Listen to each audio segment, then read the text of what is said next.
Muy buenos días, un saludo para todo nuestro pueblo y en especial para los representantes de la prensa cubana cuando estamos en la víspera del Día de la Prensa Cubana, un homenaje a la Fundación Paul Martí del periódico Patria. Hoy es Día de la Defensa y tenemos varias actividades en las cuales participar como parte de todo el programa de preparación para la defensa que se desarrolla con participación popular en los momentos tan difíciles que estamos viviendo. Por lo tanto, hoy tenemos todo un compromiso con entrenamientos, actividades y también un grupo de ejercicios. Pero teníamos el compromiso de continuar informando a la población sobre la actualidad nacional. Recuérdense que el mes pasado hicimos una comparecencia de prensa donde abordamos todo un grupo de problemáticas de la situación del país. Y ahí nos comprometimos a que sistemáticamente en diferentes espacios se iban a estar dando informaciones al respecto. Después de la comparecencia de prensa que yo di en aquella ocasión, un grupo de compañeros de la dirección del gobierno, viceprimeros ministros, estuvieron ampliando la información que dimos y sobre esa base se fueron construyendo todo un grupo de consensos, de informaciones, de aclaraciones sobre las preocupaciones de la población. Ya ha pasado un mes aproximadamente de aquel momento en que habíamos sobre todo centrado la atención en todo un grupo de medidas y de acciones que se implementaron para enfrentar el bloqueo energético y la escasez de combustible. Hoy podemos ratificar que hace más de 3 meses que no entra ningún barco de combustible a nuestro país y que estamos trabajando en condiciones muy adversas que tienen un impacto inconmensurable en la vida de todo nuestro pueblo. Por lo tanto, bajo esas condiciones, bajo esa situación en que estamos trabajando, es que queremos también ofrecer información y ajustes que hemos tenido que hacer también a aquellas medidas que en aquel momento se plantearon y que están dadas por la prolongación que ha tenido este bloqueo económico y por la prolongación también de su efecto al estar en esta cantidad de tiempo sin combustible, y eso es precisamente el propósito de este encuentro.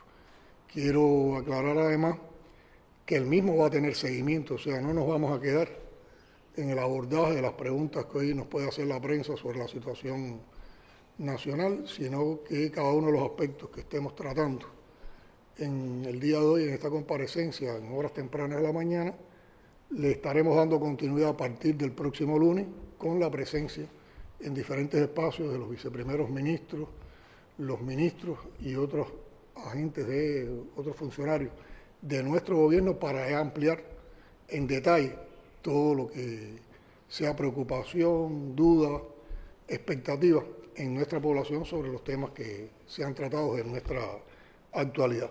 Y también mantendremos en el momento oportuno otro encuentro como este, que como ya le dije, hay la intención de sistematizarlo. Muchas gracias por acceder a este encuentro, a los compañeros de los diferentes, compañeras y compañeros de los diferentes medios que hoy están aquí presentes con nosotros, y creo que podemos pasar a la ronda de preguntas.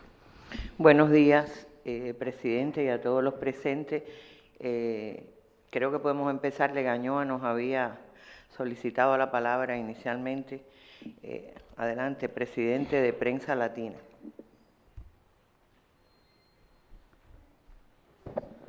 Muy buenos días, presidente. Muchas gracias de nuevo por este intercambio con la prensa. Acabamos de ver hace unos minutos a través de la televisión cubana una intervención suya con un anuncio que un poco da pie a la pregunta que yo traía, que es en el caso de las conversaciones con el gobierno de Estados Unidos, y usted acaba de anunciar que han iniciado un grupo de intercambio.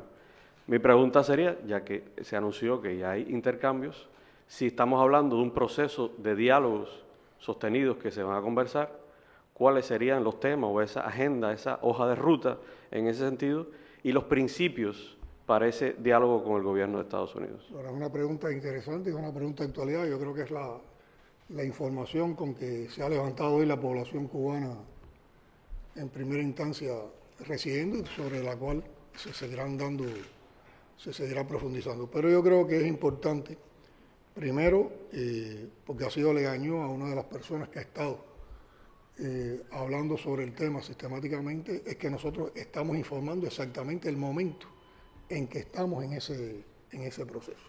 Porque sobre este proceso han existido muchas especulaciones también, y nosotros tenemos, como ha sido siempre una práctica del liderazgo de la revolución, no responder a campañas que busquen manipulación o que busquen especulación, y siempre informar exactamente los momentos en que estamos. Estos son procesos que se hacen con mucha discreción, son procesos largos, que hay que iniciarlos primero estableciendo contactos, que haya posibilidades de canales de diálogo y que haya voluntad para el diálogo. Y todo eso lleva un tiempo.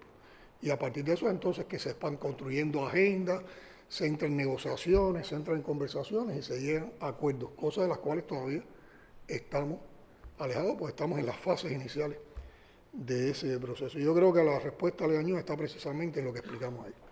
En lo que explicamos ayer en una reunión que sesionó en composición del Buró Político, el Secretariado y el Comité Ejecutivo del Consejo de Ministros, donde estuvimos evaluando el estado actual de las relaciones entre Cuba y Estados Unidos, y yo como conclusión informé lo que hoy apareció en la prensa, y ahí están las respuestas a estos elementos que plantea Legañón. Por lo tanto yo voy a ratificar que en correspondencia con la política consistente que siempre ha presentado la Revolución Cubana, bajo la dirección del general de ejército como líder histórico de nuestra revolución y la mía, y colegiado con las principales instancias del partido, el gobierno y el Estado cubano, funcionarios cubanos sostuvieron recientemente conversaciones con representantes del gobierno de los Estados Unidos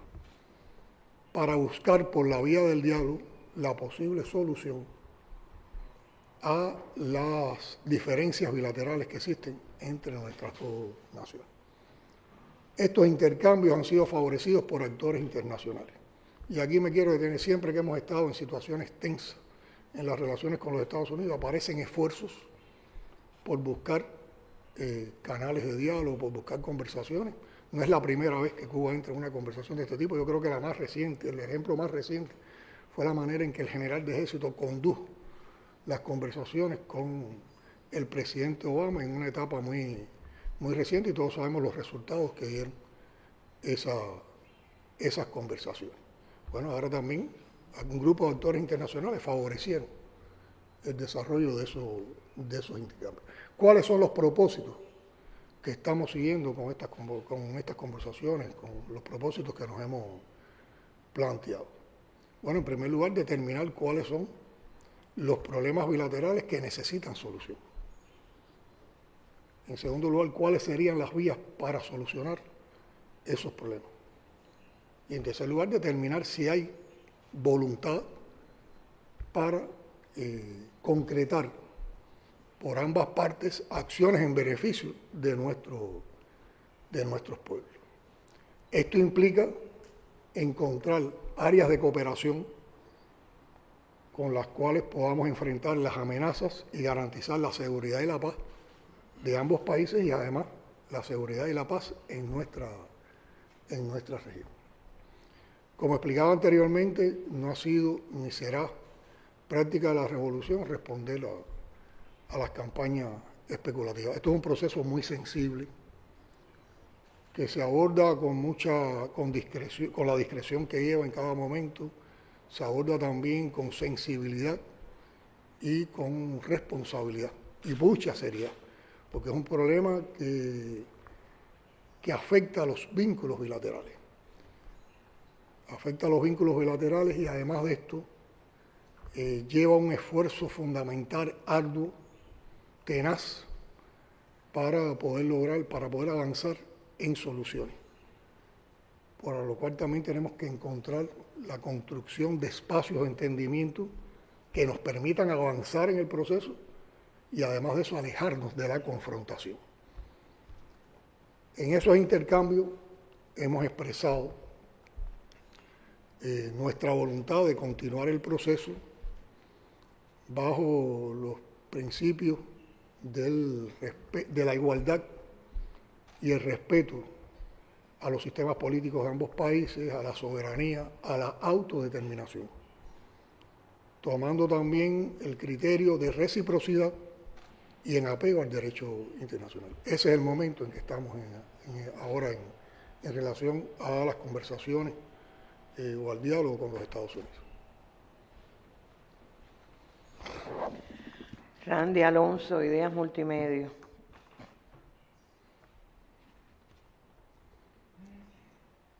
Saludos, presidente. Bueno, además de esta noticia, que por supuesto ya está generando titulares desde que salió la información hace unos minutos, hay temas nacionales también que son de interés para nuestro pueblo, y creo que el más urgente, el perentorio, tiene que ver con la situación energética. Es decir, en estos días se ha incrementado el horario de apagones, hemos tenido que enfrentar muchas contingencias.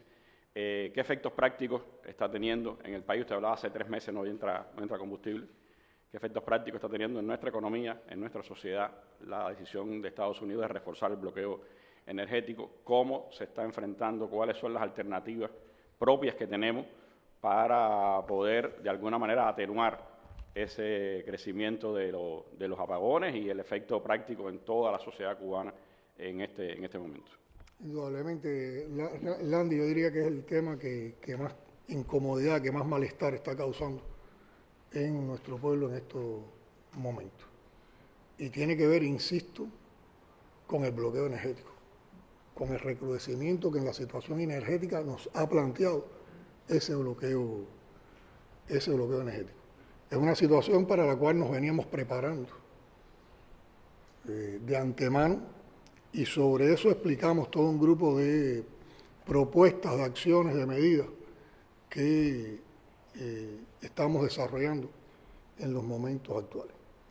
Pero vamos a hablar qué es lo que ha cambiado, por ejemplo, del momento en el que yo expliqué en la comparecencia anterior hasta ahora con relación a esta situación que, como tú bien definías, se ha agravado en las últimas 2 semanas particularmente. Bueno, en primer lugar, hace 3 meses que no entra combustible al país. Por lo tanto, nosotros estamos generando energía eléctrica en el horario diurno con crudo nacional y nuestras termoeléctricas. Y además el aporte de las fuentes renovables de energía, que es considerable y, como ya hemos dicho un momento, se ha movido entre un 49 y un 51% en los días, en dependencia también del sol y en dependencia también, que es otro elemento que tengo que explicar, de cómo ahora podemos manejar en medio de situación de inestabilidad del sistema eléctrico nacional esa energía de los parques fotovoltaicos para regular frecuencias y evitar los blackouts, que fue un elemento nuevo que se introduce en estas últimas 2 semanas y voy a explicarlo posteriormente. Y por la noche, bueno, y Energas, que forma parte del gas, el uso del gas acompañante de la extracción de nuestro crudo nacional. Y por la noche estamos solo generando con las termoeléctricas y Energas. Ahora, adicionalmente a eso, antes de la semana pasada, a nosotros nos habían quedado determinadas disponibilidades de fuel oil y diésel que las estábamos empleando en 2 emplazamientos fundamentales para el sistema electroenergético nacional, que son los motores de generación distribuida que tenemos en Moa y un sistema de motores que tenemos en el Mariel. 3 meses sin entrada de combustible, se agota el diésel y se agota el fuel oil. Por lo tanto, sale un número considerable de megawatts con los que estábamos generando, sobre todo para el horario pico y el horario por la noche, salen de ese sistema de generación. Y ponen el sistema en una situación de mucha inestabilidad. Fíjense, nosotros habíamos logrado mantener en enero y febrero niveles de apagones no superiores a los de diciembre. Habíamos controlado la situación de una manera efectiva con las estrategias que habíamos trazado, que no quiere decir que no había apagones. Sí había apagones prolongados, pero no en la magnitud que hemos tenido en los últimos días. Al cesar la generación de estos 2 bloques de motores, de estas 2 estaciones de generación distribuida, que son las únicas que habíamos podido emplear hasta ahora, recuerden que nosotros hemos recuperado y tenemos disponibles más de 1.400 megawatts de generación distribuida, que no hemos podido emplear en todo este tiempo por la falta de combustible, por las consecuencias de ese bloqueo energético. Si nosotros dispusiéramos de combustible, tendríamos en los horarios de la noche 1.400 megawatts más de generación que nos sacarían del pico, o sea, en el pico habría un déficit de los 500, 600, 700 megawatts, pero pudiéramos cerrar las noches y pudiéramos cerrar las madrugadas y las afectaciones fueran mucho menores que las que tenemos en este momento. Al salir estas dos plantas de generación distribuida, el sistema se vuelve muy inestable. Y hay un día en que ocurre una salida brusca de Itera. Por lo tanto, las oscilaciones que provoca esa salida de Itera produjeron el blackout. Cuando vamos a recuperarnos del blackout, hace falta combustible en los grupos de las islas para poder ir dando algunas señales con las cuales puedan arrancar las termoeléctricas, se puedan sincronizar e incluso se puedan sincronizar los parques fotovoltaicos. Eso ya se hace con mínimos de combustibles que teníamos en los emplazamientos y que estaban previstos precisamente para situaciones de este tipo. Sí, bueno, superamos el blackout, se incorpora la guitera, pero como estamos en una situación de inestabilidad, sobre todo desde el punto de vista de variación de frecuencia, por ejemplo, en estos días en La Habana, una subestación se ha disparado y ha provocado la caída en varios circuitos a la vez. Cuando eso pasa, la gente nos critica.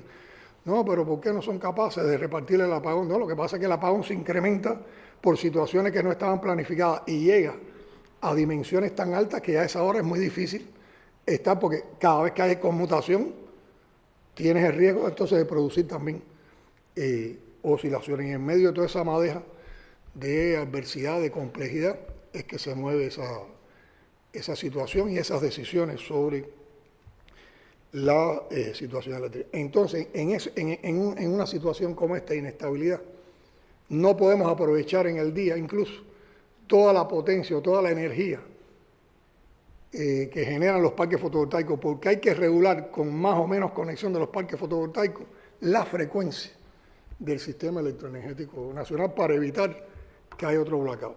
O sea, esas son las razones por las cuales el déficit de este momento es diferente al déficit que teníamos y que manejábamos en otro momento. Alrededor de esto, el impacto es tremendo. El impacto, se manifiesta de manera más brutal en estos temas de energía. Aquí hemos tenido circuitos en municipios, porque el problema no es solo La Habana.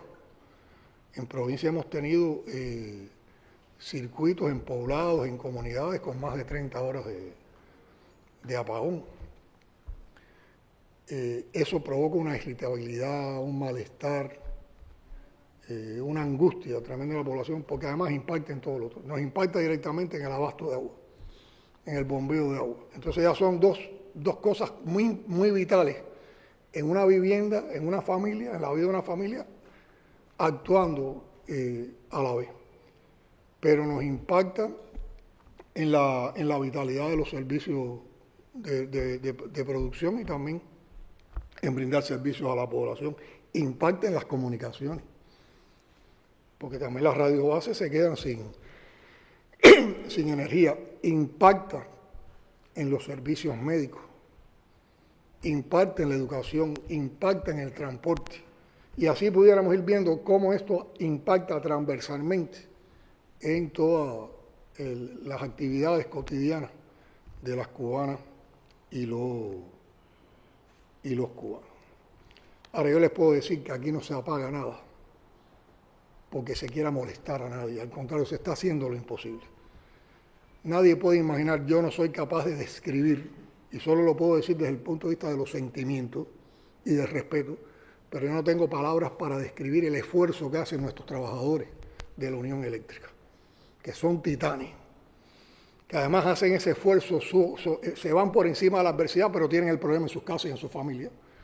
Y muchas veces cuando hay 30 o 40 horas de apagón en una de sus comunidades, afectada a una de sus familias, ellos llevan más de 40 horas trabajando sin descansar en una termoeléctrica o en un parque fotovoltaico o buscando solución a una problemática. Por eso, y no lo cuestiono en los términos de no entender el malestar, pero sí molesta o lo lamento que haya personas que en medio de este malestar, que los reconocemos que es legítimo, su respuesta sea a injuriar a la revolución, a injuriar al gobierno o a injuriar a la institución eléctrica, porque la culpa no es del gobierno, la culpa no es de la revolución, la culpa no es de nuestro sistema electroenergético nacional. Revolución, gobierno, trabajadores están haciendo un esfuerzo para superar lo imposible. La culpa es del bloqueo energético que nos han impuesto. Y yo preguntaría, ¿qué capacidades tendrían otros países de en medio de un bloqueo energético como este, que ya lleva 3 meses, más de 3 meses, tuvieran capacidad para mantener los niveles de generación eléctrica que hemos mantenido nosotros? Que solo han sido posibles por hacer un uso muy racional y yo diría hasta creativo, innovador, del crudo nacional, con el cual se están abriendo nuevas perspectivas, y por otra parte, toda la inversión que con un esfuerzo extraordinario en medio de estos tiempos de bloqueo recrudecido, el país ha hecho en una inversión que está provocando un cambio de matriz energética visible, porque también, como expliqué la otra vez, si no hubiéramos tenido los 1000 megawatts de energía fotovoltaica en estos tiempos, ¿qué estuviera pasando en el día y cómo estuviéramos saltando de un blackout a otro blackout y las afectaciones fueran mayores? Y esas son las razones que explican la diferencia entre lo que ha pasado en las últimas semanas. Estamos hablando de esa realidad, estamos hablando de esa complejidad, pero yo también quiero hablar de lo que estamos haciendo y por dónde van las luces, comprendiendo que todo no tiene una solución inmediata, pero hay soluciones. De hecho, ya hay soluciones, que lo que pasa es que la magnitud del problema es tan grande que no se ven en toda su dimensión y en todo su aporte, y aquí traigo algunos datos. Pero quiero detenerme en un tema para que vean la perversidad que hay con este bloqueo energético.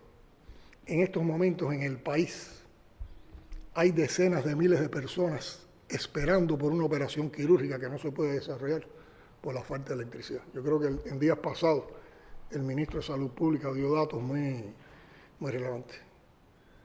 Pero en esas decenas de miles hay una parte importante de niños que están esperando una intervención quirúrgica por las afectaciones que tiene nuestro sistema electroenergético y por nuestro sistema de salud por este bloqueo energético.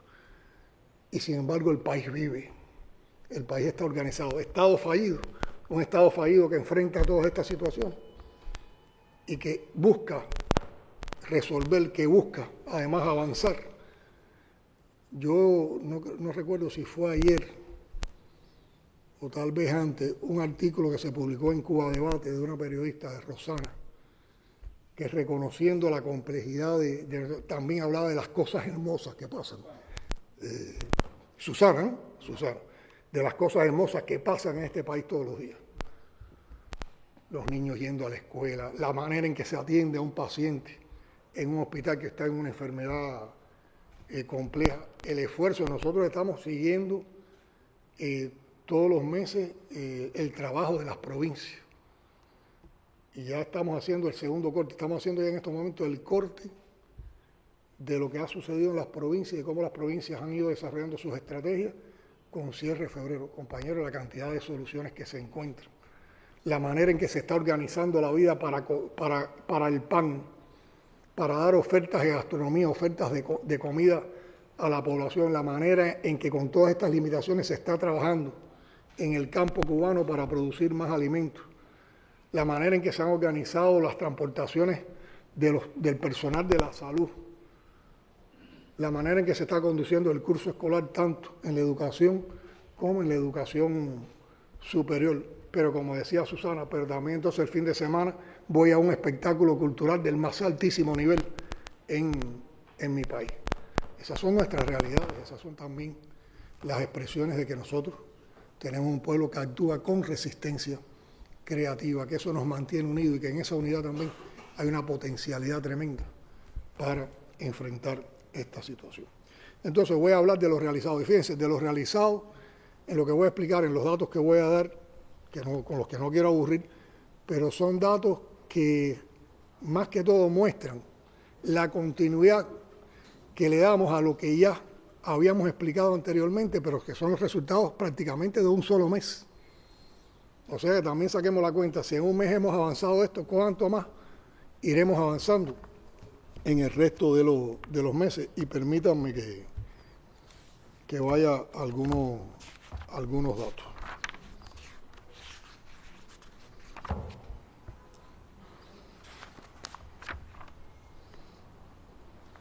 Bueno, crece la explotación de nuevos pozos para incrementar la producción nacional de petróleo y de gas acompañante.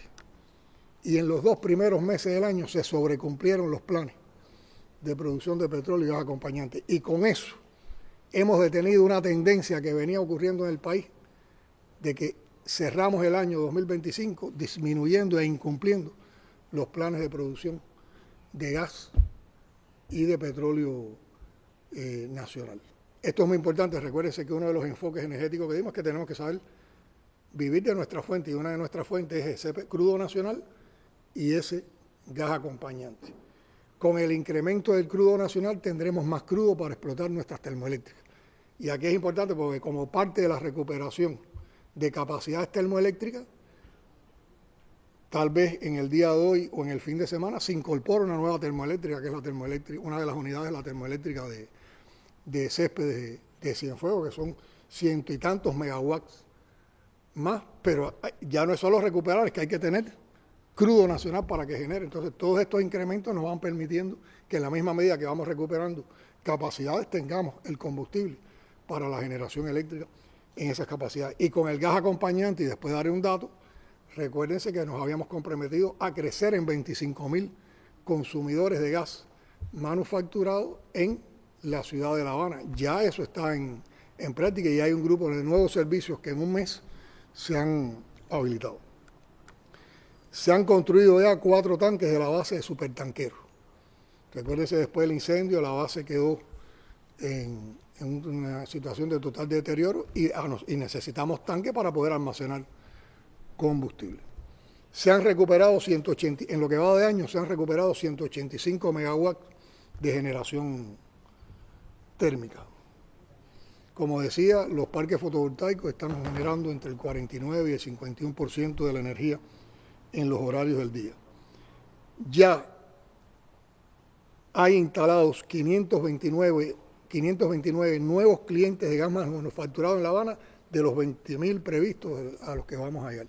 En solo un mes, recuérdense que esto no es llegar y abrir una llavecita, hay que hacer conductoras, hay que hacer zanjas para las conductoras, hay que hacer todas las conexiones para llegar a una casa con gas manufacturado.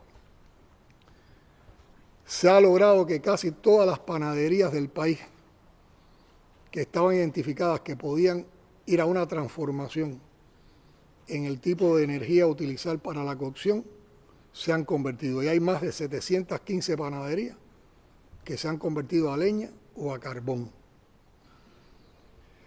Se han instalado 955 sistemas fotovoltaicos en viviendas aisladas y en centros sociales que dan vitalidad a la actividad de atención a la población en los municipios. Por ejemplo, ayer cuando hacíamos el análisis con algunas provincias, ya hay provincias que han cubierto en un municipio sus policlínicos. Sus policlínicos ya funcionan con fuentes fotovoltaicas.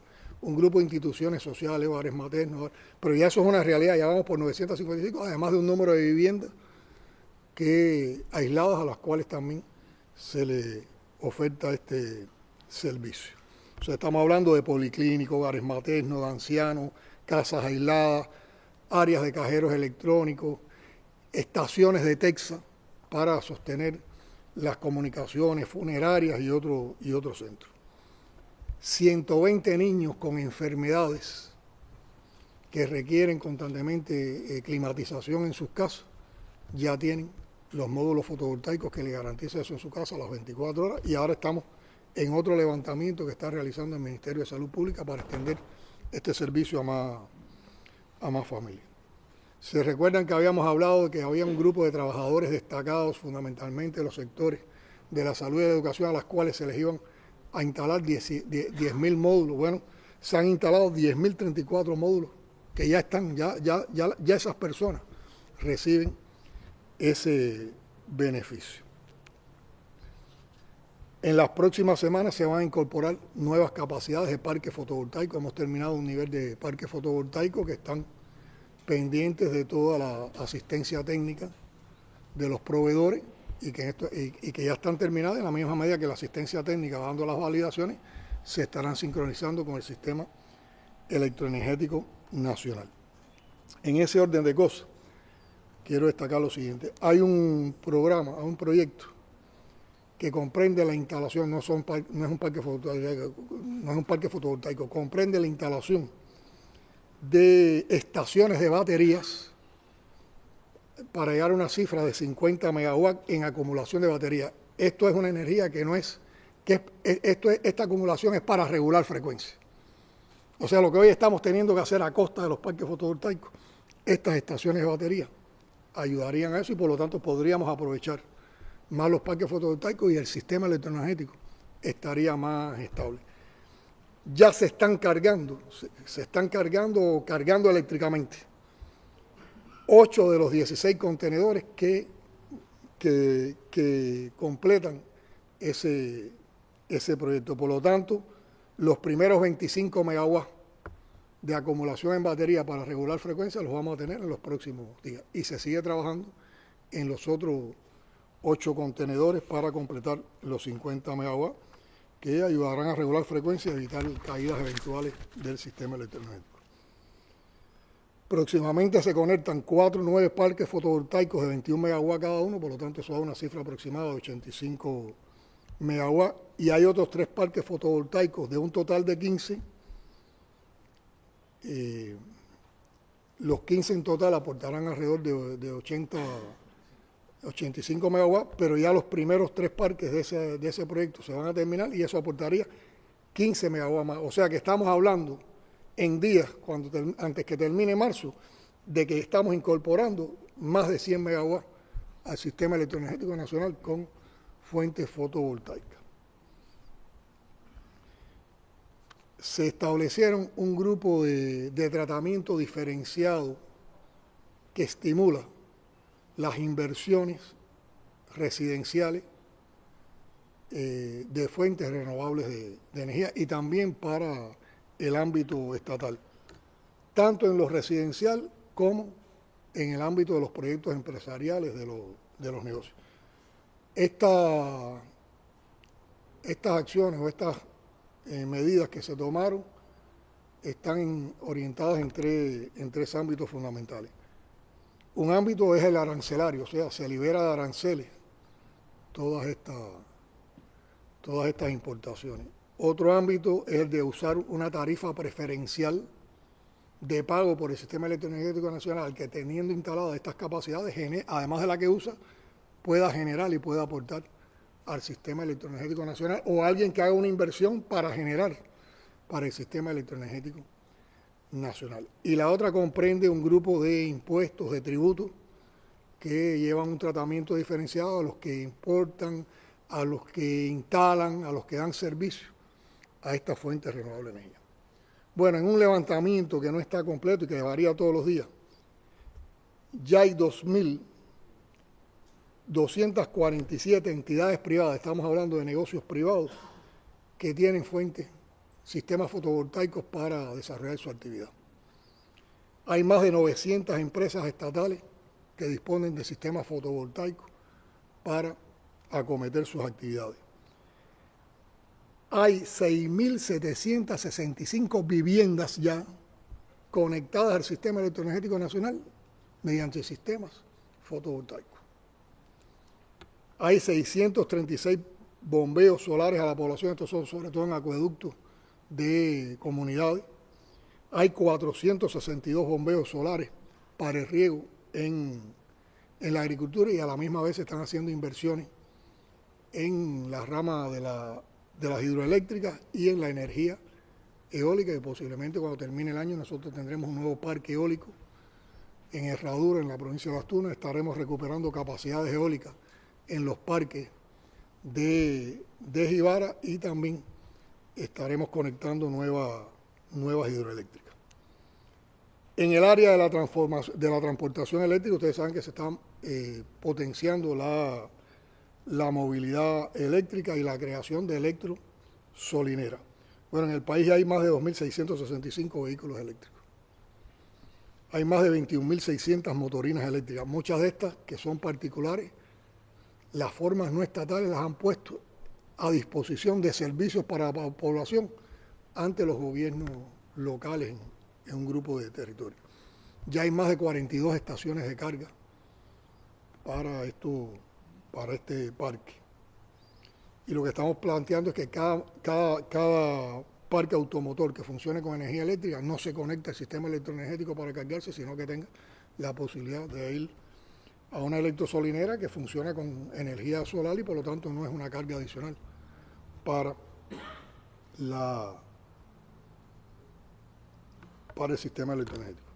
Ayer el primer ministro, quiero explicar que también con nosotros están compartiendo este encuentro varios miembros del Buró Político, el primer ministro Marrero, el miembro del Buró Político Ojeda, nuestros ministros de las Fuerzas Armadas Revolucionarias, el Ministerio del Interior, nuestro canciller y también un grupo de compañeros, los viceprimeros ministros y miembros del Comité Ejecutivo del Consejo de Ministros, que son varios de los compañeros que van a dar explicaciones, dándole continuidad a todos estos temas, la próxima semana junto a un grupo de ministros. Bueno, Marrero ayer me compartió una información que no la voy a dar completa, pero por ejemplo se ha hecho una inversión en 400 autos eléctricos, de los cuales ya estarán arribando los primeros días, en los próximos días, los primeros 100 aproximadamente, que lo vamos a dedicar al traslado de pacientes con hemodiálisis en todos los lugares del país. Por lo tanto, estaríamos independizando un servicio tan sensible a la población como la hemodiálisis de la dependencia de combustible fósil. Por supuesto, estos vehículos eléctricos que se van a emplear en esos servicios van a tener también tiempo disponible para ayudar también en otros servicios de salud.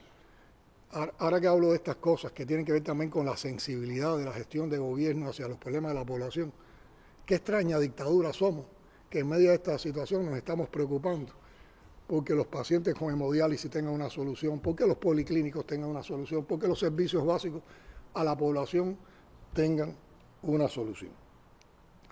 También se van a incorporar 150 triciclos eléctricos y 15 microbuses para transporte de pasajeros. Esto se adiciona. Ustedes saben que sistemáticamente en estos meses se han ido incorporando este tipo de medios al transporte en varias provincias. Pero aquí quiero destacar una cosa. Estos son equipos que se compran los componentes, pero los ensamblamos en el país. Por lo tanto, es lo que aportamos a los servicios a la población, pero es un desarrollo que va teniendo también nuestra industria. En la medida que avancemos estaremos incorporando más componentes de fabricación nacional y menos de importación, y nos abre nuevas posibilidades. Además hay diseños cubanos, la industria militar está aportando en eso y también el Ministerio de Industria. Y 34 furgones eléctricos para cargas. O sea que resumiendo, sin querer atiborrarlo, con más datos, se confirma que estamos trabajando en varios frentes para enfrentar la situación energética, para dar solución al complejo escenario que vimos. Todos demandan inversiones financieras que hay que hacer en medio de la complejidad, por lo tanto también hay que estar evaluando qué entra, dónde lo ponemos, en qué magnitud lo podemos poner, pero todo eso, como he explicado, si hablamos de lo que se ha hecho en un mes, demuestra que se ha emprendido de una manera acelerada y prioritaria. Y aunque la situación es compleja y no se resuelve de golpe, pero se irá solucionando paulatinamente. Y destaco, en ningún momento hemos renunciado a nuestro derecho soberano de tener suministros de petróleo por importación en Cuba, que todavía son necesarios. Todavía con todo esto que estamos montando necesitamos petróleo para que haya más vitalidad en todos los procesos de la vida nacional. Joel García, director del periódico Trabajador. Bueno, buenos días, presidente. Buenos días. Tengo pendiente una visita a tu medio. Sí, estamos ahí esperando. Bueno, la pregunta está relacionada sobre todo al perfil propio del periódico. Usted explicaba toda la situación de la energía, del combustible, pero hay muchos centros, empresas que se han paralizado, algunas incluso han tomado medidas de reducción de personal, y aunque la legislación cubana protege a los trabajadores, la pregunta estaría enfocada a qué más pudieran hacer directivos, empresarios, que no se hace para evitar interrupciones laborales masivas que puedan haber en el futuro a partir de que la situación puede seguir siendo tensa. Yo voy a complementar la respuesta a tu pregunta también, porque es parte de los objetivos editoriales de ustedes. También qué papel tienen que jugar los sindicatos en este momento para apoyar todo eso que tú estás razonando en tu interrogante. Bueno, una vez más volvemos, y es repetitivo, pero eso es nuestra realidad.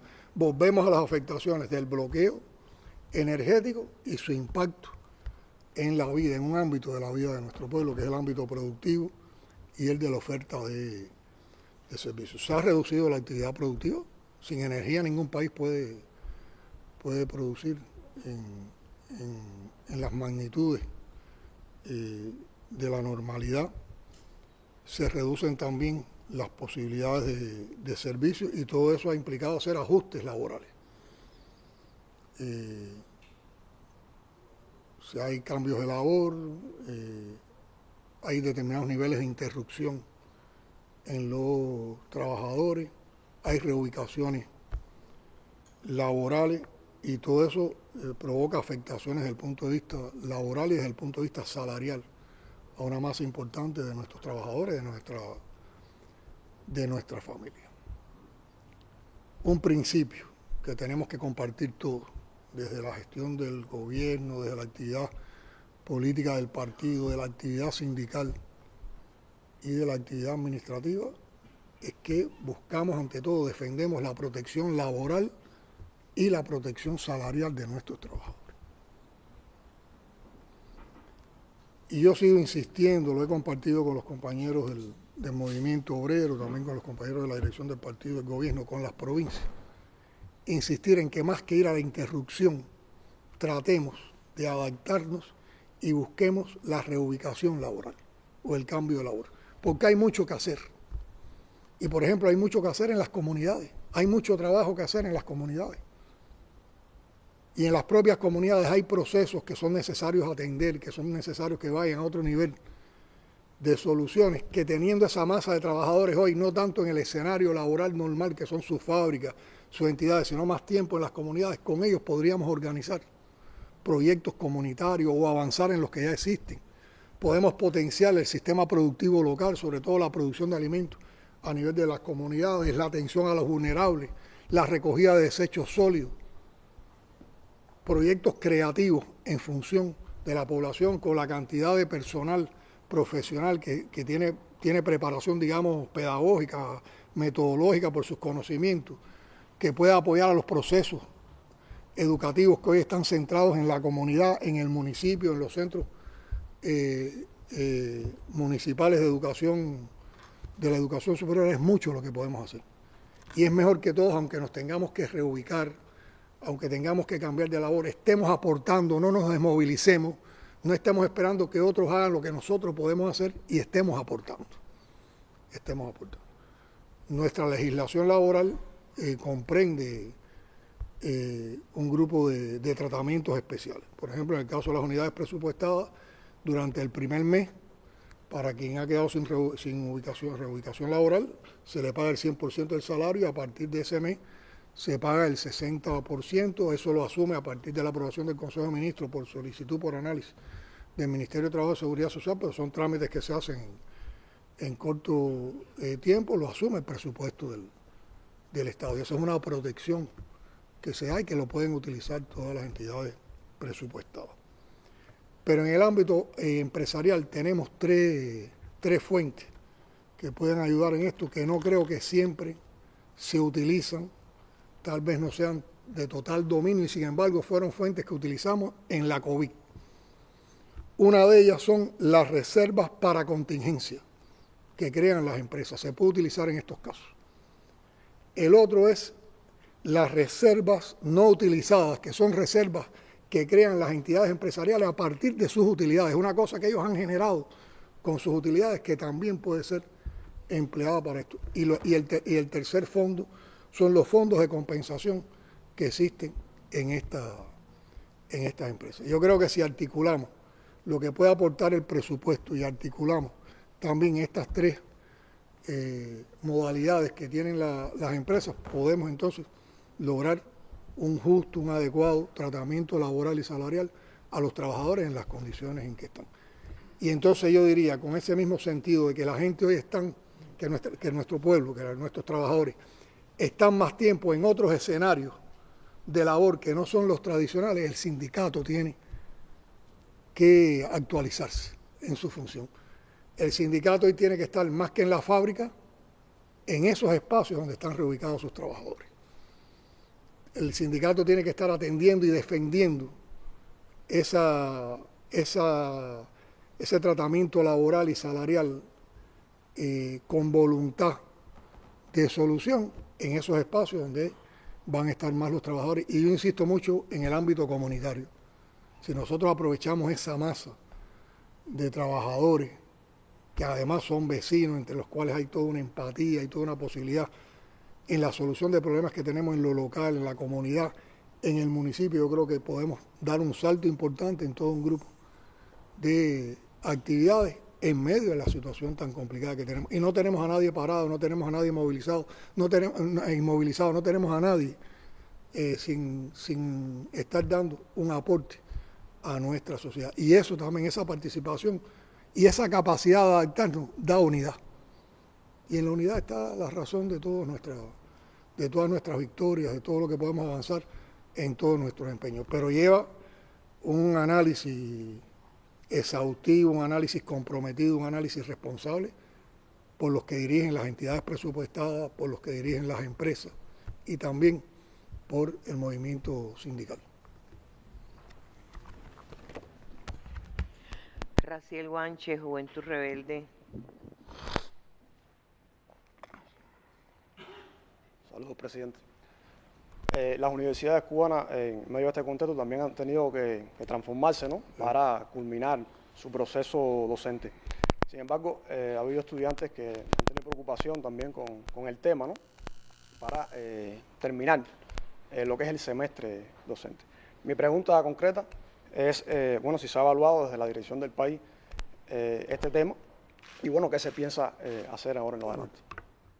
Es algo que ha estado muy presente en estos días en las redes sociales. Vuelvo de nuevo a las causas de los problemas. Impacto del bloqueo energético en nuestro sistema educacional, tanto en la educación general como en la educación superior. Cómo funciona un centro escolar, cómo funciona una universidad con apagones, sin combustible para el traslado de profesores y estudiantes, con déficit de alimentación, sin poder desplegar todas las potencialidades que en los procesos de aprendizaje, enseñanza-aprendizaje, nos proporciona el uso de las tecnologías de la información. Todo eso lo afecta a este bloqueo energético. Ahora, ¿qué vamos a hacer? Rendirnos, parar el curso escolar, no dar alternativas, no dar soluciones. Bueno, yo creo que de manera muy creativa, tanto el Ministerio de Educación como el Ministerio de Educación Superior tomaron un grupo de medidas cuando el primer ministro Marrero convocó al gobierno a un grupo de acciones para enfrentar en un primer mes todas las limitaciones que íbamos a tener con los déficits de combustible, y hubo que reorientar el diseño curricular de la actividad educacional, tanto en la educación general como en la educación superior. En el caso de la educación superior se fue también a variantes de semipresencialidad que no son nuevas, porque incluso nosotros tenemos cursos que en tiempos normales, como son los cursos para trabajadores, trabajan en condiciones de semipresencialidad. Yo diría que lo creativo del uso de esta semipresencialidad es que se volcó a un escenario comunitario, y lo empato con la respuesta con relación a los obreros. ¿Cómo en el escenario comunitario podemos trabajar también desde el punto de vista educacional? Y aquí también tiene que ver mucho cómo se insertan los estudiantes en la comunidad, cómo se continúa el curso desde la comunidad, que eso no es solo el papel de los estudiantes. Y también el sacrificio, el esfuerzo de los estudiantes tiene que ver mucho también con los profesores, porque los profesores entonces tienen que ir más a la comunidad, tienen que atender de manera más directa al estudiante, que se transforma en la relación profesor-estudiante que hay en un aula con un escenario que es el escenario comunitario, que es el de los centros de producción de la comunidad, que es el CUN, el Centro Universitario Municipal, o que son las aulas o las instalaciones que en la comunidad se ponen a disposición de los estudiantes. Y en ese sentido se ha trabajado. Llevamos un mes en esa situación. Todo no ha salido bien. Hay lugares donde ha funcionado mejor y hay lugares donde han existido lagunas, no ha habido toda la atención directa y eficiente, y ha provocado preocupaciones en profesores, en estudiantes y en familias cubanas, también en el ámbito de los profesores y en el ámbito de los estudiantes. ¿Y qué se ha hecho? Discutir, evaluar, dialogar, atender preocupaciones, atender quejas, atender insatisfacciones y oír propuestas, escuchar propuestas que están haciendo tanto profesores como estudiantes, como también familiares. A insistir más en buscar qué potencialidades hay en cada comunidad. Todas las comunidades no son iguales. En cada comunidad, en cada municipio, para poder apoyar estos procesos de reorganización. Y en virtud de eso, tanto en el Ministerio de Educación como en el Ministerio de Educación Superior, se han actualizado las medidas, las acciones que está encabezando el gobierno en el país. Y la próxima semana, para dar más detalles, para yo no entrar en los detalles organizativos, para entrar en más detalle sobre estas transformaciones y todo lo que se ha planteado rectificar a partir de la discusión y el debate que ha existido, lo van a informar la ministra de Educación y el ministro de Educación Superior en próximas comparecencias la semana que viene. Ahora, quiero garantizar, y más en un día de una fecha tan histórica en Cuba, como hoy 13 de marzo, y lo que significa para el movimiento estudiantil cubano, para el movimiento universitario, que en aquella fecha, en medio de una dictadura, creció apoyando el movimiento 26 de julio y poniéndose al lado de las causas del pueblo cubano, y heroicamente lo que hizo la Federación Estudiantil Universitaria, el directorio estudiantil. Creo que confirmar esto en un momento como este significa que para la revolución cubana y en nuestro proceso de construcción socialista, la educación y la educación superior son prioridades y las vamos a seguir manteniendo como una prioridad. Y estos son momentos temporales que nos imponen el cerco energético, pero en cuanto haya condiciones para superar esta situación, volvemos a la presencialidad, volvemos a las aulas, volvemos a desarrollar los procesos con toda la experiencia educativa, que además es referente para América Latina y Caribe, para el mundo, de nuestro sistema educacional y de nuestro sistema de educación superior. Valia Martínez, Cubavisión Internacional.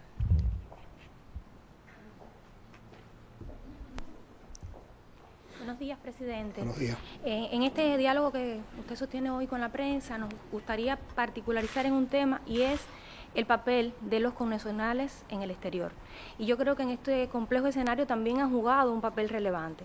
Mi pregunta concreta sería ¿qué papel reconoce el gobierno cubano en esta comunidad, tanto en el apoyo económico a sus familias, como en la defensa de una visión más objetiva sobre Cuba, frente a campañas mediáticas y políticas que buscan aislar el país? Gracias. Interesante pregunta. Yo recuerdo que en la comparecencia anterior, cuando hablamos de las transformaciones que es necesario impulsar ahora en nuestro modelo económico y social, planteamos este campo, este ámbito, el de la relación con los cubanos residentes en el exterior, como una de las más importantes y de las más decisivas que tenemos que hacer. Bueno, hay que decir, hay que explicar esto desde los elementos de actualidad. Indudablemente, la cifra de cubanos residentes en el exterior o que prolongan su estancia en el exterior en estos momentos ha sido creciente, es numeroso. Y por lo tanto es nuestra responsabilidad como gobierno acogerlos, escucharlos, atenderlos y propiciarles que tengan un espacio de participación en el desarrollo económico y social de nuestro país. a partir de su disposición de hacerlo, de su disposición a participar, a partir de sus posibilidades de participación. ¿Qué distingue a la mayor parte de esta comunidad de cubanos que residen en el exterior o que durante un tiempo radican en el exterior? Bueno, muchos de ellos son profesionales o técnicos, son un componente fundamental de la fuerza de trabajo calificada que ha formado la revolución con nuestro sistema educacional. Son personas que mantienen su arraigo cultural, su identidad con la cultura y con la nación cubana. Son personas que mantienen una relación con la patria en momentos difíciles como estos que estamos viviendo y en otros. De ellos ha llegado expresión solidaria, expresión de apoyo, expresión de denuncia ante las presiones, ante las políticas que tratan de condenar a nuestro pueblo. Y el vínculo con esos cubanos residentes en el exterior no es nuevo. Recuérdense que Fidel, el comandante en jefe, en el año 78 inició un proceso de diálogo con la comunidad cubana residente en el exterior. Yo tengo lo he dicho en otras oportunidades, lo dije en el último encuentro en que participamos con la comunidad cubana en el exterior, que fue hace 2 años más o menos, aquí en La Habana, que yo siempre guardo en mi memoria de joven aquel encuentro de Fidel con los maceitos, con la brigada Antonio Maceo cuando vino a Cuba, que está reflejado en un documental hermosísimo, donde hay varios momentos de dirigentes de la revolución reunidos con ellos, pero está ese último encuentro de Fidel con ellos cuando ya van a salir a tomar el avión y Fidel les dice: con ustedes la patria ha crecido. Y a eso se remonta esa voluntad de vínculo y de diálogo y de participación con esa comunidad residente en el exterior. Después eso ha tenido, en el transcurso de estos años, momentos importantes con las 4 ediciones que ha tenido la Conferencia Nación y la Emigración, que se ha propuesto incluso hasta cambiarle el nombre, porque no se ven como emigrados, se ven como parte de la nación. Hay que decir que los principales dirigentes de la revolución, en las visitas de trabajo que han realizado en los últimos tiempos a diferentes países, siempre buscamos un espacio para reunirnos con los cubanos que residen en esos países, para escucharlos, para compartir con ellos lo que se está viviendo, incluso para que ellos planteen sus propuestas y sus preocupaciones. En el último año había una actividad intensa que a través de la dirección del Ministerio de Relaciones Exteriores y a través del Ministerio de Comercio Exterior, que atienden a los cubanos residentes en el exterior, ha existido mucho vínculo. Se han producido varios encuentros en países, varios encuentros por zonas, por regiones del mundo, donde ellos han planteado y han explicado preocupaciones, limitaciones, aspiraciones, han hecho propuestas y han planteado lo que ellos consideran trabas para poder ellos aportar más en el país. Y con todo eso hicimos un registro, hicimos un dossier de todas esas formulaciones. Hay que decir también que se han hecho encuentros sectoriales. Por ejemplo, se desarrolla un evento de pedagogía en el país. Vienen como parte de los delegados a participar en ese evento cubanos residentes en el exterior de la rama pedagógica y se hace un encuentro pedagógico con cubanos residentes en el exterior. Hay un evento industrial o una feria de negocios con los cubanos de ese sector, se hacen encuentros. Y eso también nos ha dado mucha información al respecto. Recientemente, con un procesamiento que hubo de los resultados de todos esos encuentros, hemos hecho un análisis en el Buró Político y en el gobierno del país, y creo que con las nuevas medidas que se van, o las nuevas acciones que se van a dar a conocer, resuelven, yo creo que casi en la totalidad, los planteamientos que han hecho los cubanos residentes y facilitan mucho la presencia de ellos y su participación en el programa de desarrollo económico y social del país. esas medidas, esas acciones, esas reflexiones que hemos hecho y todo lo que vamos a implementar, el viceprimer ministro Oscar, que es además, se desempeña además como ministro de Comercio Exterior, el lunes, en una comparecencia que no sé si será en la mesa redonda o en otro espacio, va a explicar detalladamente todo lo que se ha avanzado en materia de la atención, en virtud de lo que tú preguntabas con relación a los cubanos residentes del exterior, pero yo creo que hemos construido una plataforma que permite una participación más activa, menos cargada de burocracia, de trámites, más flexible, incluso con cosas muy novedosas que no las voy a adelantar y que voy a dejar que Oscar sea el que los explique en la comparecencia que tendrá el próximo lunes. Oscar, planifícate el lunes, pues no me puedes hacer quedar mal ahora. Así que si tenían otra fecha, la ponen el lunes. Norlan Rosendo, director de la Agencia Cubana de Noticias. Buenos días, presidente, a usted y a todos los que nos acompañan en esta comparecencia de prensa.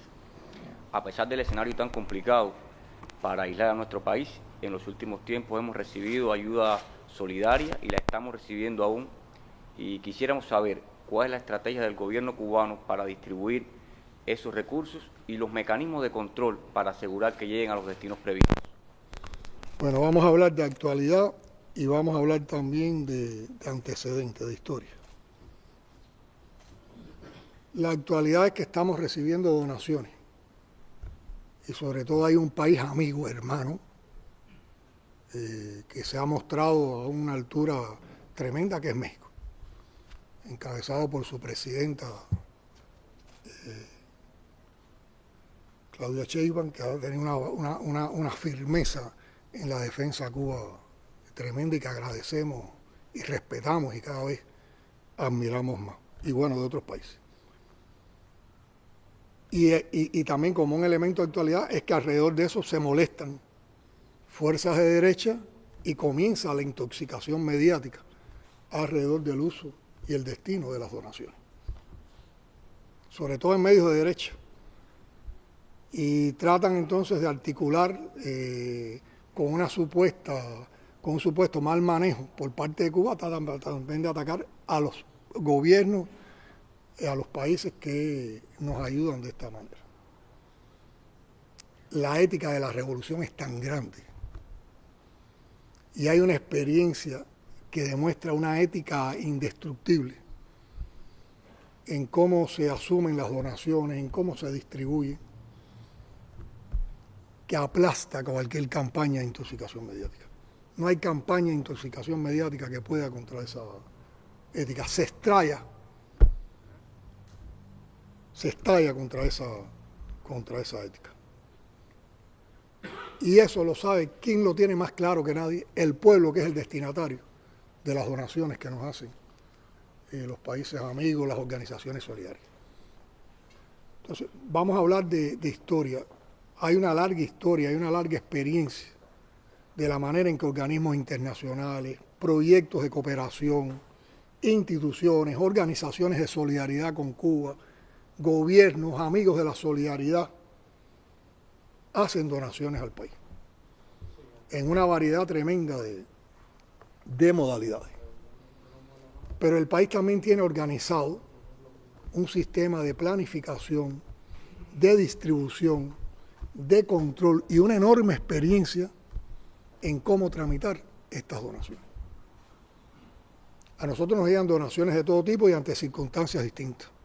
Llegan donaciones de emergencia o de ayuda en situaciones tan complejas como las que estamos viviendo. Llegan donaciones en momentos de emergencia como los ciclones o determinada catástrofe natural. Llegan donaciones por voluntad de amigos de la solidaridad que quieren ayudar en determinado, por el compromiso que hacen cuando vienen y visitan Cuba y ven que en un sector o en un centro de salud o en una escuela falta algo y lo quieren donar. Vienen como parte de proyectos de cooperación que tenemos con determinados organismos, vienen como parte del trabajo que desarrollan importantes agencias como el Programa Mundial de Alimentos y el Fondo de las Naciones Unidas para el Desarrollo, el PNUD. ¿Qué se toma en cuenta cuando nos hacen las donaciones? Bueno, lo primero que nosotros respetamos es el propósito de la donación por parte del donante. Si los donantes dicen, yo quiero que estas libretas lleguen a tal escuela, esas libretas van para tal escuela. Si el donante donó un equipo de bombeo de agua solar para una comunidad, eso va para esa comunidad. Hay otros donantes que no plantean un propósito, digamos, puntual, sino un propósito más general. Bueno, yo dono estos kits de sistemas fotovoltaicos para policlínicos del país. El país, ¿qué hace? Analiza dónde hay las mayores necesidades y le propone al donante. Te proponemos que se prioricen con esta donación tuya tales policlínicos del país y se cumple con el objetivo de esa donación. O sea, de esa manera vamos interactuando. Y hay otros que son más generales, que envían cosas de donación y que nos permiten que nosotros, con criterios de país, a partir de prioridades, generalmente se orientan hacia los vulnerables, hacia instituciones que dan servicio social como los hogares maternos, las casas de abuelos, las casas para niños sin amparo de familia y para instituciones de salud, educación u otras, las distribuimos de esa manera. Lo que se da para la población, por ejemplo, en alimentos, nunca se ha cobrado. Se da de manera gratuita y muchas veces ha formado parte de lo que hemos entregado por la canasta en esos meses en un lugar, pero sin cobrarla porque es una donación. O sea que el país no le saca ningún provecho económico, o sea, el provecho es social porque nos ayuda, pero no se le hace nada lucrativo a la donación. Se anuncia con enorme transparencia hacia dónde van las donaciones. Si es un alimento, se anota en la libreta de abastecimiento. Hay una constancia a nivel familiar de que se le dio tanto en una donación. Está en el registro de consumidores por el MinSIN. Los trabajadores sociales participan activamente en la entrega de donaciones en las comunidades. Y hay todo un sistema de auditorías, desde la Fiscalía, la Contraloría, los propios sistemas de control interno de las instituciones que están implicadas en la donación para que haya total transparencia y total limpieza y ninguna duda con esas donaciones. Y díganme qué caso de desvío de donaciones, de qué caso de desvío de donaciones se puede hablar en Cuba. Busquen en la historia de todo este momento de qué podemos hablar. ¿Quién puede argumentar un desvío? ¿Quién puede argumentar una actitud corrupta ante una donación a nivel de Estado, a nivel de gobierno? Pero digo más, las instituciones, muchas de esas instituciones que participan con nosotros, como la Cruz Roja, el PNUD y el PMA, tienen representantes en Cuba. Y esos representantes, que además son muy activos, que comprenden mucho la situación del pueblo cubano, constantemente visitan los lugares hacia donde son dirigidos y comprueban en el terreno el destino de esas donaciones. Y siempre han mostrado mucha satisfacción por la seriedad con que se trabaja en ese sentido. Y también las embajadas, las representaciones de otros países con las embajadas, cuando ahí vienen donaciones por determinados proyectos gubernamentales, determinados proyectos institucionales, las embajadas también visitan los lugares y observan en situ y se les da toda la información referente a esas donaciones. Incluso siempre alentamos que cuando hay una visita de alguien de un país que tiene que ver con alguna de las donaciones, se les propone dentro del programa de visita que visite el lugar para el cual hubo una donación con la que él puede estar implicado o de la cual él puede llevar una información. O sea que hay una limpieza y una transparencia total. En este caso, que fue más reciente y que por la televisión, por los medios de prensa se estaba dando, incluso puntualmente a nivel de bodega, lo que llegó para las familias cubanas por parte de la Ayuda Generosa de México, la Embajada de México ha estado también visitando los lugares y ha formado parte de toda la comprobación del destino que han tenido. Tomaron la foto de un producto mexicano. Nosotros tenemos una relación comercial con México también, que no es solo de donaciones.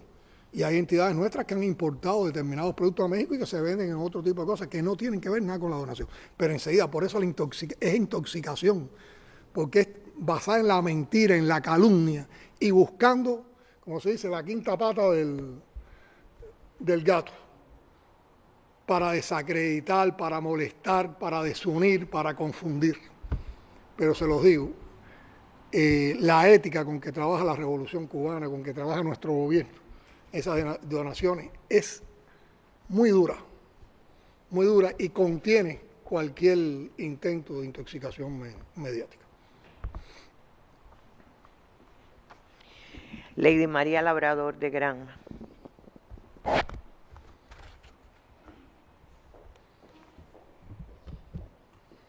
Sí, gracias. Buenos días. Saludos para usted, presidente, y también para todos los que nos acompañan. Bueno, hace unos días atrás se dio a conocer en el país un hecho que realmente llamó la atención, no solo a lo interno, sino también fuera de nuestra frontera, que fue el intento de infiltración terrorista que aconteció acá en nuestro territorio.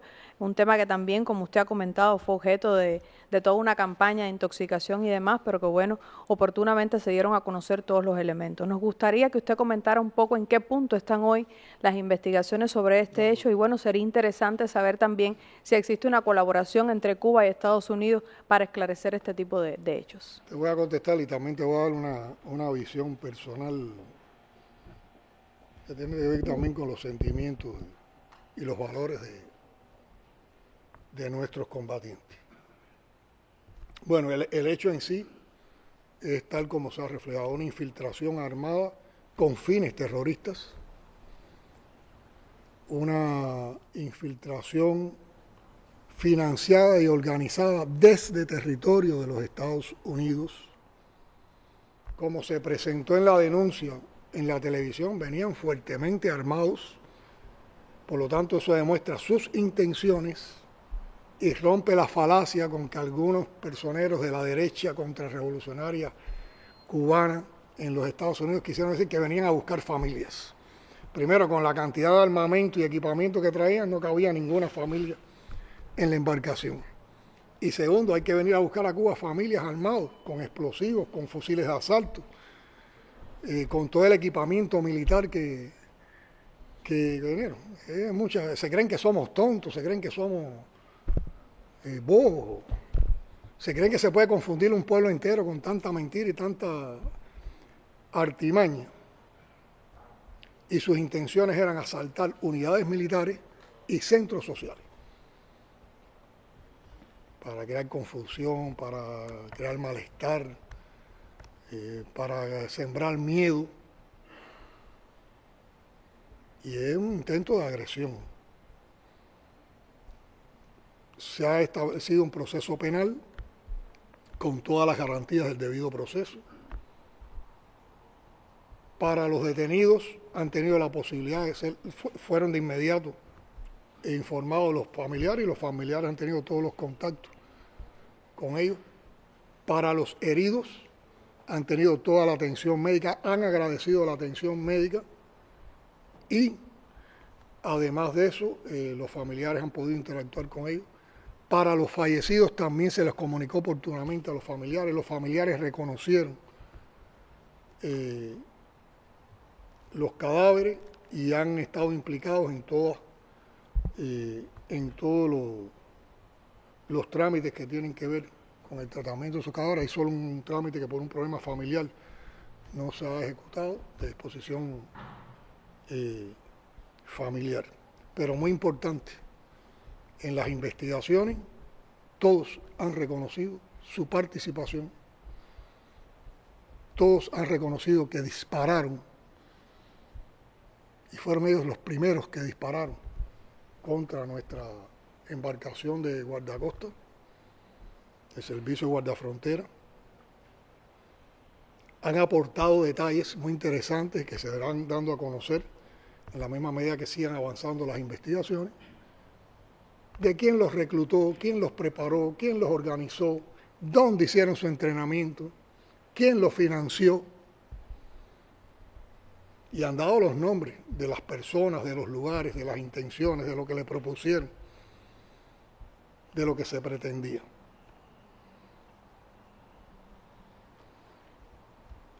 Dos de los detenidos están incluidos, están declarados en la lista nacional de personas y entidades designadas como terroristas que tiene nuestro país y han sido circulados también a instituciones internacionales. Y por supuesto, oportunamente, se le brindó información de esto a las contrapartes de Estados Unidos. Las contrapartes de Estados Unidos han estado informadas, han agradecido la información que se les han dado, han planteado por vía consular, ¿no? Es el término exacto, vía diplomática, consular, han planteado su disposición de participar de conjunto en el esclarecimiento de los hechos y estamos a la espera de una posible visita ya anunciada, ¿no?, de expertos del FBI para participar en el esclarecimiento y las investigaciones con nuestras fuerzas del Ministerio del Interior. Por lo tanto, si hay una información y hay una cooperación con las contrapartes norteamericanas y estamos a la espera de una visita de un grupo de expertos del FBI para seguir avanzando en esta investigación. A los 2 días de producirse la infiltración, junto con el ministro del Interior, compañero Lázaro, visitamos en la institución de salud donde se está atendiendo al comandante de la nave cubana. Un hombre joven, formado por nuestra revolución en los órganos del Ministerio del Interior, con una larga trayectoria en las tropas guardafronteras. Lo conocí anteriormente porque es de Villa Clara, es de Corralillo. Nosotros no quisimos ir desde el primer momento, ni hicimos público ese encuentro, porque estábamos visitando por solidaridad, por compañerismo, por apoyo a un combatiente que estaba herido. No queríamos molestar ni hacer de eso algo mediático. Y vamos a visitar a una persona herida por la metralla de un invasor que venían dispuestos a matar. Compañeros, ese hombre, su familia, su madre, su esposa, son de una familia muy humilde. Su mamá es médico, ¿no?, doctora, su esposa es maestra. Se desbordaba en explicarnos, no su herida ni su dolencia, el cumplimiento del deber. Y uno trataba de preguntarle cómo te sientes, te duele, el cumplimiento del deber.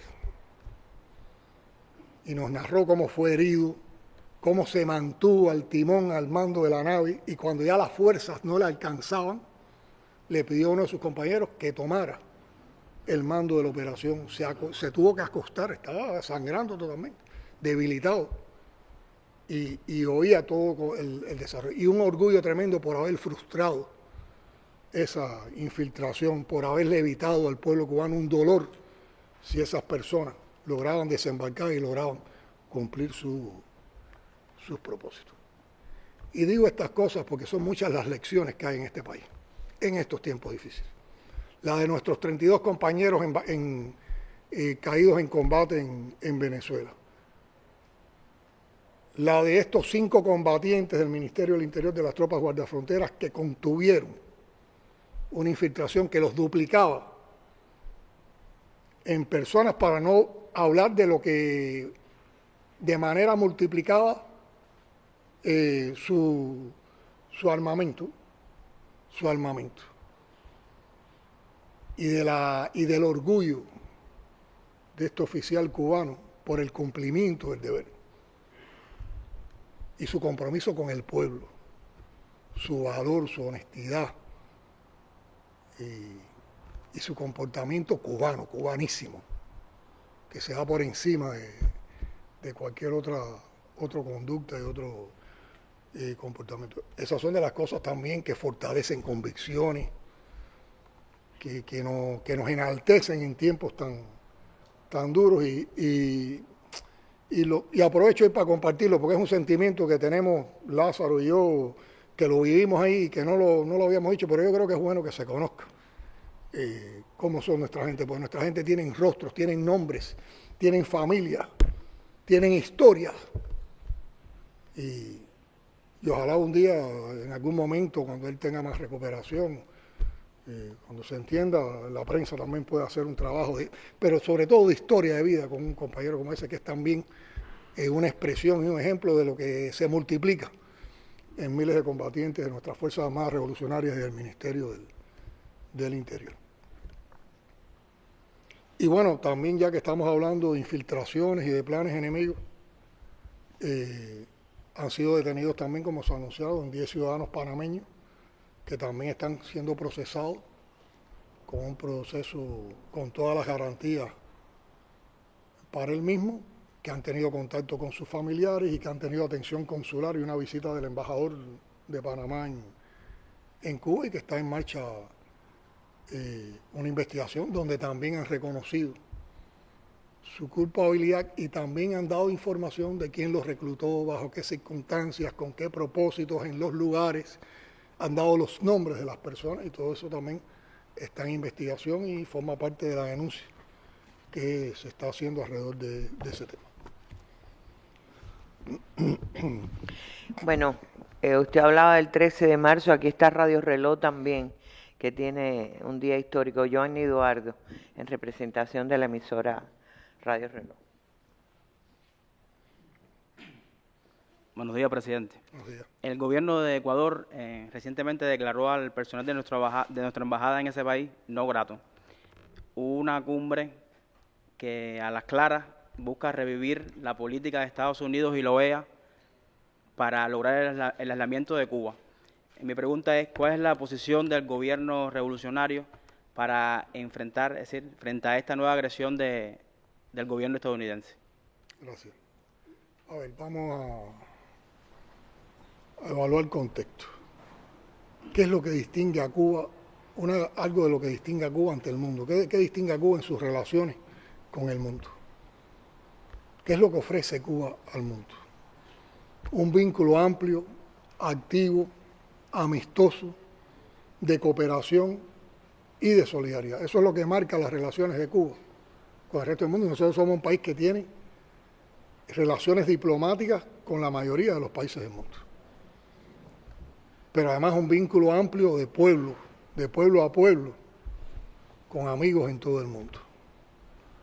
Cuba ha cooperado con el desarrollo de países, con programas gubernamentales, donde los cubanos y las cubanas han estado desarrollando misiones. Hay un reconocimiento altísimo del papel que han jugado, y están todas las historias de nuestras misiones médicas, educativas, de constructores, de trabajadores.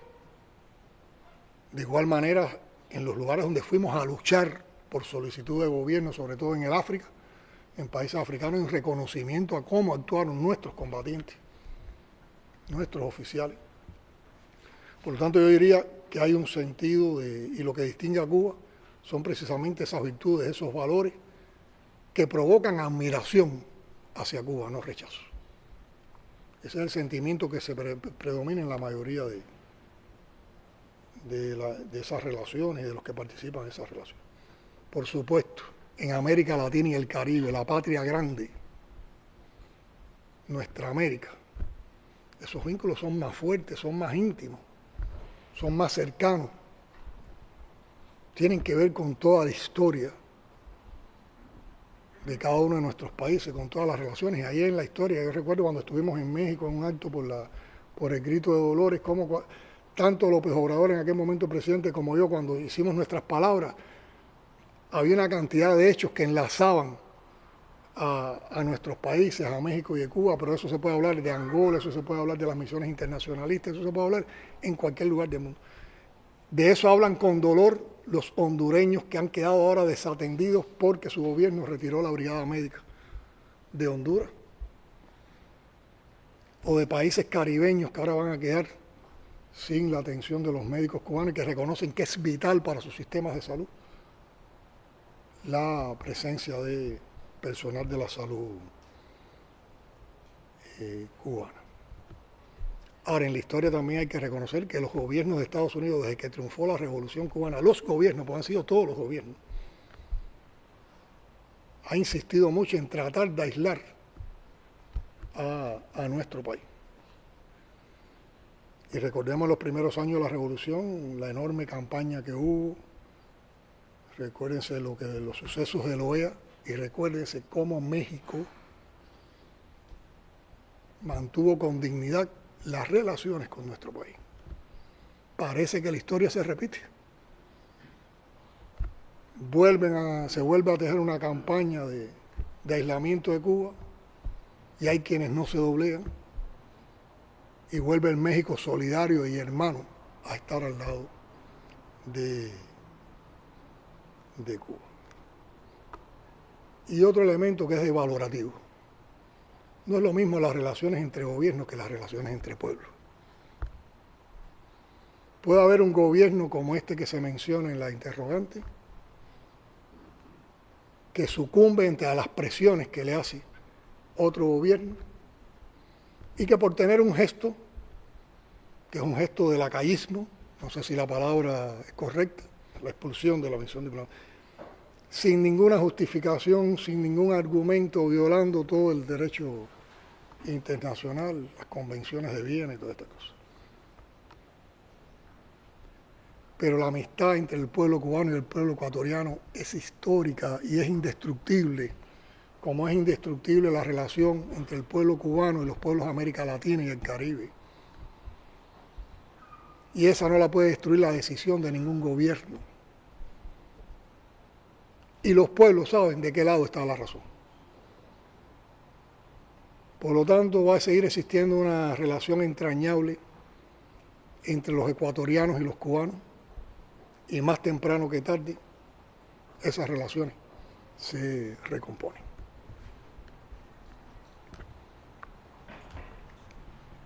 Recuérdese, nosotros tenemos que participar en el Día de la Defensa. Bueno, si nos da una pregunta más, queda De acuerdo. Radio Rebelde. Jesús Mato. Muy buenos días, presidente. En la jornada de ayer, el Ministerio de Relaciones Exteriores publicaba una nota que decía: en el espíritu de buena voluntad, de estrechas y fluidas relaciones entre el Estado cubano y el Vaticano, el Gobierno de Cuba ha decidido liberar en los próximos días a 51 personas sancionadas a privación de libertad. ¿Qué nos puede comentar al respecto? Sabemos que se trata de una práctica habitual en nuestro sistema de justicia penal. Debía contestarle a Bruno. Es una práctica soberana, nadie nos las impone, la decidimos nosotros soberanamente, no es única, la hemos hecho en otros momentos. Incluso en la nota se dan datos de momentos en que hemos acudido a esa práctica.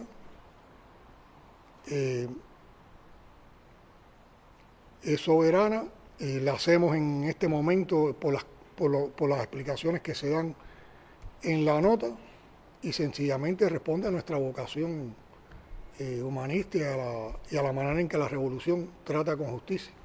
Caso, fíjense, está reconociendo que son personas que han mantenido una buena conducta y nosotros reconocemos en nuestras normas legales los beneficios a las personas que cumplen sanción por determinada conducta. Como siempre, prepárense ahora va a venir la intoxicación mediática, la búsqueda de relaciones con otros hechos, la distorsión de las realidades, pero tranquilo, hemos tomado una decisión soberana y ahí está. Bueno, yo les propongo terminar y nosotros tenemos que ir a las actividades de la defensa, aquí están nuestros jefes militares y hay todo un programa. Agradecerle a los representantes de la prensa, sobre todo cuando sabemos que ustedes están en una jornada de actividades por el Día de la Prensa Cubana, que mañana tengan un provechoso Día de la Prensa Cubana y vamos a seguir manteniendo este tipo de encuentros. Ahora también, como habíamos anunciado aquí, viceprimeros ministros, Marrero también, y otros compañeros de la dirección estarán ampliando la información sobre todos estos temas. Y hay una agenda, hemos tirado la agenda pública, hemos revisado, hay más de 15 temas que podemos estar abordando, hay preguntas sobre, la gente está preguntando sobre las transformaciones, por dónde van. De hecho, hemos hablado de algunas de ellas hoy, bueno, los temas de la situación actual, el tema de las desigualdades, la vulnerabilidad, entre otros. Nos vemos próximamente y muchas gracias a todos. Muchas gracias al espacio de Buenos Días por darnos esta oportunidad.